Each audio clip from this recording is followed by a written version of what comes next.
Delhi CM Arvind Kejriwal అరెస్టుపై ఆప్ నిరసనలకు పిలుపునిచ్చింది. Shahid park నుంచి ర్యాలీలకు plan చేసింది. దీంతో ఢిల్లీలో భద్రతను పెంచారు పోలీసులు. ఇక కేజ్రీవాల్ కు ఈ నెల 28 వరకు ఈడీ కస్టడీ విధించడంతో లిక్కర్ స్కామ్స్ కేసులో విచారించనున్నారు. మరోవైపు జైలు నుంచే కేజ్రీవాల్ పాలన సాగిస్తున్నారు. దేశ రాజధానిలో నీటి సరఫరాకు సంబంధించి అధికారులకు ఆదేశాలు జారీ చేశారు. అలాగే మంత్రి అతిషికి ఓ నోట్ను పంపారు. మరోవైపు ఆప్ అధినేత అరవింద్ కేజ్రీవాల్ కు ఢిల్లీ హైకోర్టు షాక్ ఇచ్చింది. అత్యవసర విచారణ కోర్టు నిరాకరించింది. హోలీ పండుగ సెలవులు ఉండడంతో ఎమర్జెన్సీ విచారణ చేపట్టలేమని తేల్చి చెప్పింది. ఈడీ అరెస్టు చేయడాన్ని సవాల్ చేస్తూ ఢిల్లీ సీఎం పిటిషన్ దాఖలు చేశారు. తన అరెస్టు, రిమాండ్ చట్టవిరుద్ధమన్నారు. తక్షణమే విడుదల చేసేలా ఆదేశాలు ఇవ్వాలని ఢిల్లీ హైకోర్టుకు విజ్ఞప్తి చేశారు కేజ్రీవాల్. అలాగే కోర్టులో హాజరుపరిచే సమయంలో ఏసీపీ ఏకే సింగ్ దురుసుగా వ్యవహరించారంటూ ఫిర్యాదు చేశారు. మధ్యంతర రక్షణ కావాలని కోరినందువల్లే తన అరెస్టుపై హైకోర్టును ఆశ్రయించారు కేజ్రీవాల్. కానీ వెంటనే విచారణ చేపట్టేందుకు ఢిల్లీ హైకోర్టు నిరాకరించింది. హోలీ సెలవుల తర్వాత బుధవారం కోర్టు పునఃప్రారంభం కానుంది. దీంతో మార్చి 27 వరకు ఆగాల్సిందేనని ఢిల్లీ హైకోర్టు స్పష్టం చేసింది. నాటకీయ పరిణామాల మధ్య మార్చి 21న కేజ్రీవాల్ను ఈడీ అరెస్టు చేసింది. మర్నాడు ప్రత్యేక కోర్టులో హాజరుపరిచింది. మార్చి 28 వరకు ట్రయల్ రిమాండ్ విధించింది. ఢిల్లీ లిక్కర్ స్కామ్ కేసులో కేజ్రీవాల్ కీలకమంటోంది ఈడీ. ఆయనే మద్యం విధానాన్ని రూపొందించారని, కొన్ని ప్రైవేటు కంపెనీలకు లాభాల్లో వాటా ఇచ్చేందుకు కుట్ర పన్నారని ఈడీ ఆరోపణ. తన సన్నిహితుడు విజయ్ నాయర్ ద్వారా సౌత్ గ్రూప్ను సంప్రదించి ముడుపులు కోరినట్లు ఈడీ అధికారులు వాదిస్తున్నారు. జైల్లో ఉన్నా బయటున్నా తన జీవితం దేశ సేవకే అంకితమన్నారు కేజ్రీవాల్. త్వరలోనే జైలు నుంచి బయటకు వస్తానని, ఇచ్చిన హామీలు నెరవేరుస్తానని ఢిల్లీ ప్రజలకు భరోసా ఇచ్చారు. సుదీర్ఘ కాలం కటకటాల వెనుక ఉంచే జైళ్లు ఎక్కడా లేవన్నారు. ఈడీ కస్టడీలో ఉన్న అరవింద్ కేజ్రీవాల్ అక్కడి నుంచే ఢిల్లీ ప్రజలకు సందేశం పంపారు. కేజ్రీవాల్ భార్య సునీత దీనిని చదివి వినిపించారు.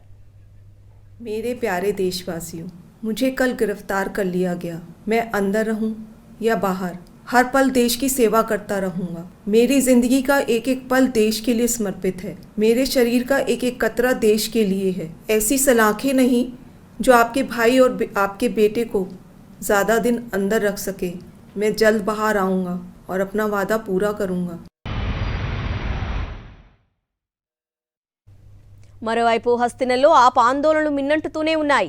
ఈడీ తీరును నిరసిస్తూ ఆమ్ ఆద్మీ పార్టీ కార్యకర్తలు రోడ్డెక్కారు. ప్రధాన కార్యాలయంలోకి కూడా తమను వెళ్లనివ్వడం లేదని ఈసీకి ఫిర్యాదు చేశారు.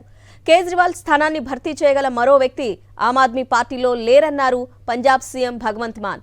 పార్టీలోని ప్రతి ఒక్కరూ కేజ్రీవాల్ కు విధేయులైన సైనికులేనని ఆయన స్పష్టం చేశారు.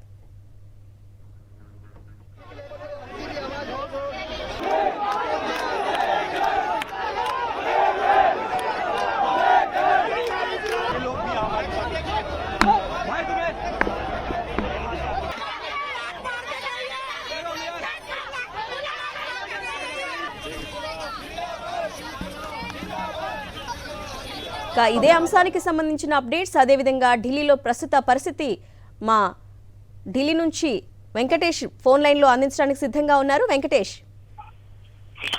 ఢిల్లీ సీఎం అరవింద్ కేజ్రీవాల్ అరెస్టు నిరసనగా ఆమ్ ఆద్మీ పార్టీ శ్రేణులందరూ ధర్నాకు దిగారు.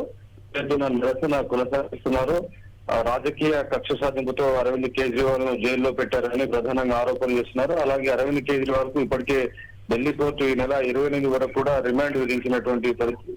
ఈ నేపథ్యంలో తాను బయట ఉన్నా లోపల ఉన్నా అని ప్రజాసేవకే తన జీవితం అంకితమని ఆయన ఇప్పటికే తన భార్య ద్వారా ఒక లేఖ బయటికి విడుదల చేసినటువంటి పరిస్థితి. సో మొత్తానికి అరవింద్ కేజ్రీవాల్ జైలుకు వెళ్లడంతో ఢిల్లీ ప్రభుత్వం పరిస్థితి అగమ్య గోచరంగా తయారైంది. ఒక రకంగా ఇది సంక్షోభంలో పడింది. ఎంతకాలం ఈ సంక్షోభం కంటిన్యూ అవుతుందన్నది మనం వేచి చూడాల్సి ఉంది.